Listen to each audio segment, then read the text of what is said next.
V četrtek 19. marca je v popoldanskih urah v Domu kulture v Slovenskih Konjicah potekala javna obravnava o javni razgrnitvi študije variant s predlogom najustreznejše možnosti in okoljskega poročila v postopku priprave državnega prostorskega načrta za prenosni plinovod M9 Kidričevo-Vodice. Postopek priprave državnega prostorskega načrta poteka v skladu z zakonom o umeščanju prostorskih ureditev državnega pomena. Postopek priprave imamo tukajle schematski prikaz.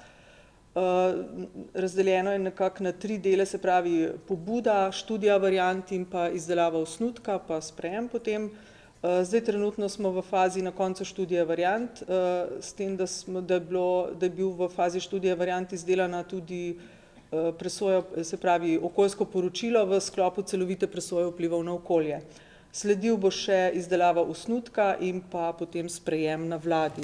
Če samo na hitrico grem skozi, pobuda je bila dana v aprilu 2013, potem so sledile pridobivanje smernic in pa analiza smernic, sprejem sklepa o pripravi, to se je zgodilo septembra 2013, sledila je izdelava strokovnih podlag, okoljskega poročila in študije variant in današnja javna, zdajšnja javna razgrnitev in pa današnja javna razprava.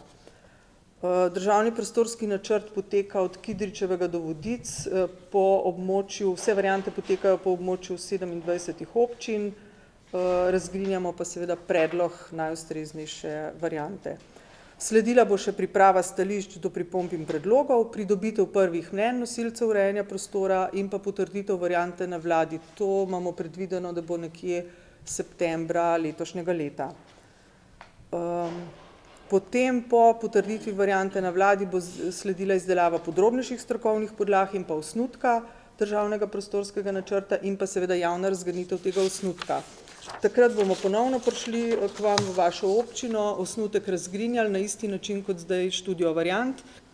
Ponovno bodo lahko ljudje podajali pripombe, pripravili bomo stališča do teh pripomb, potekala bo potem dopolnitev strokovnih podlag, izdelava predloga, pridobitev drugih mnenj in pa potem uskladitev tega predloga in sprejem uredbe na vladi. Po sprejemu uredbe na vladi se bo lahko začelo pridobivati zemljišča in pa nadaljevati s postopkom za pridobitev gradbenega dovoljenja. Projekt, torej prenosni plinovod M9 Kidričevo-Vodice, je v skladu z uredbo o merilih o vrstah in pogojih za določitev prostorskih ureditev državnega pomena, glede na svoje karakteristike, to sta premer cevi do vključno 1200 mm ter načrtovani delovni tlak do 100 barov, prostorska ureditev državnega pomena, ki se načrtuje z državnim prostorskim načrtom. Utemeljena je v več programih, strategijah in pa razvojnih aktih.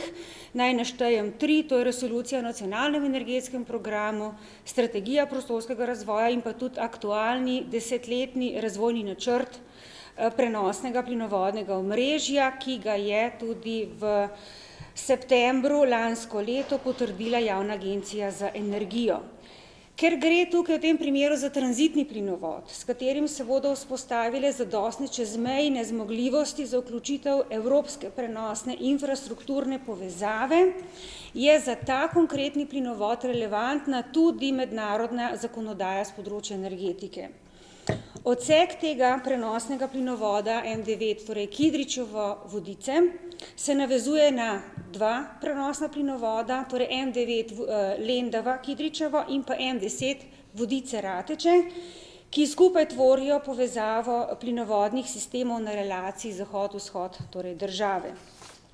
Še nekaj na kratko o ciljih izgradnje tega plinovoda. 3 so: vzpostaviti želimo povezavo nacionalnih prenosnih plinovodnih sistemov, s tem bomo okrepili prenos zemeljskega plina po državi med vzhodom in zahodom pravzaprav Evrope in pa zagotovili zanesljivo oskrbo zemeljskim plinom, torej plinskega trga z zemeljskim plinom. Družba Plinovodi je operater prenosnega sistema. Družba Plinovodi je tista, ki skrbi za prenos zemeljskega plina od državne meje do končnega uporabnika. Tu si lahko pogledate schematski prikaz tako obstoječega prenosnega sistema kot načrtovanega.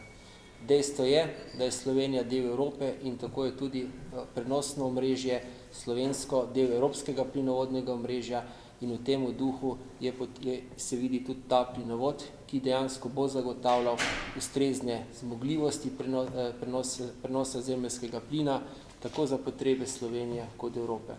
To je Le-ta je del načrtovanega plinovodnega omrežja, ki se vključuje v mednarodne projekte.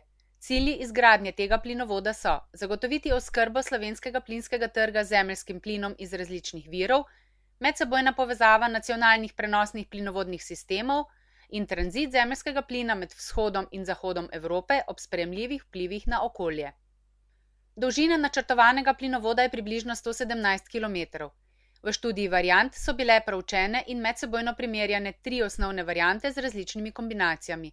Predlog najustreznejše variante poteka po območju naslednjih občin: Kidričevo, Majšperk, Slovenska Bistrica, Slovenske Konjice, Šentjur, Vojnik, Mestna občina Celje, Žalec, Polzela, Prebold, Braslovče, Tabor, Vransko, Kamnik, Lukovica, Domžale, Mengeš, Komenda in Vodice.